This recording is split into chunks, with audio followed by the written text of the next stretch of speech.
कण कण में भगवान बसे हैं, पग पग स्वर्ग से धाम यहाँ।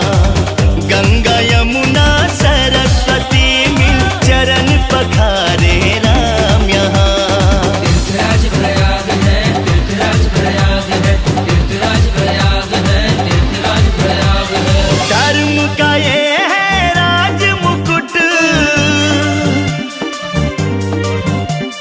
धर्म का ये है राज मुकुट, सनातनियों का नाज है पावन संगम की धरती ये प्रयाग।